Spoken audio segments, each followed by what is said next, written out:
ఏ సంఘంలోనైనా Christmas పండుగ వస్తుంది, గుడిని అలంకరించండి, రంగులు ఇట్లు పెట్టండి, కేకులు కట్ చేయండి, గట్టిగా తినండి, తినక ముందు సీసాలు తాగండి. అమెరికాలో కానీ యూరప్ దేశాల్లో కానీ ఈరోజు జరుగుతున్నవి ఏంటి చెప్పండి? పండగ వస్తే మందు, మటన్ పీసు, చికెన్ పీసు. పండగలు నువ్వు సంతోషించడానికి, నువ్వు తాగి చిందులేయటానికి. ఎంతకీ దేవుడు నిన్ను పుట్టించింది పండగలు చెయ్యమని నీ గురించి అక్కడ చెప్పలేదే. దేవుని జ్ఞాపకం చేసుకోవడానికి ఏ పండగ చేయమన్నాడు? ఏ పండగ చేయమనలేదండి. ఇశ్రాయేలీలకు ఉన్నాయి పండుగలు. గుడారాల పండుగ ఉంది, బలుల పండుగ ఉంది, ధూప నైవేద్యాల పండుగ ఉంది. ఈ పండుగలు ఉన్నాయి ఇశ్రాయేలీలకి. కానీ క్రైస్తవులకు గుడారాల పండుగలు లేవు. క్రొత్త నిబంధనలో గుడారాల పండుగలు చేయడం ఎప్పటికేనండి. చాలా మంది గుడారాల పండుగలు చేస్తారు. వాడికి అసలు బైబిల్ తెలుసా గుడారాల పండుగ చేయటం? ఒకటే చేయమన్నాడు ఆయన.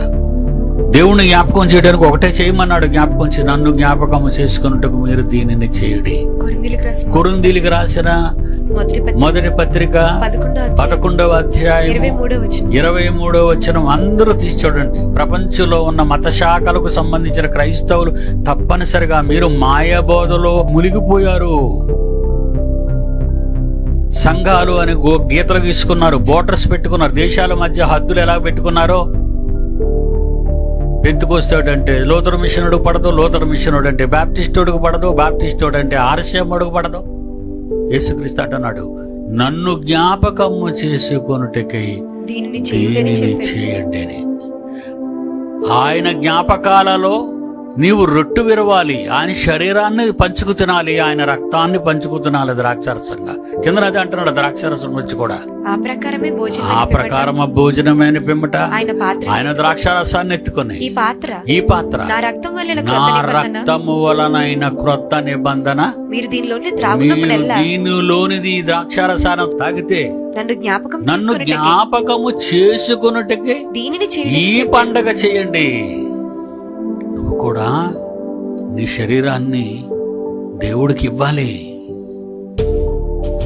నేను మీ గురించి కదా నా ప్రాణం పెట్టాను, మరి మీరు ప్రాణం పెట్టాలి. ఎవరి కోసం?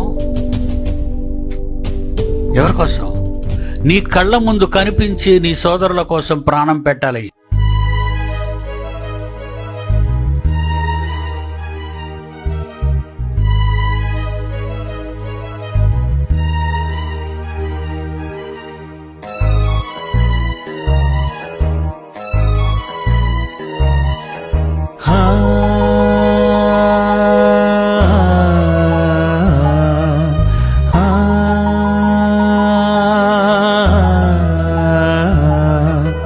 రొట్టె ద్రాక్షారసం నీకు గుర్తు చేస్తుందిగా, తన జ్ఞాపకాలు నీకుండాలని అది గుర్తు చేస్తుందిగా.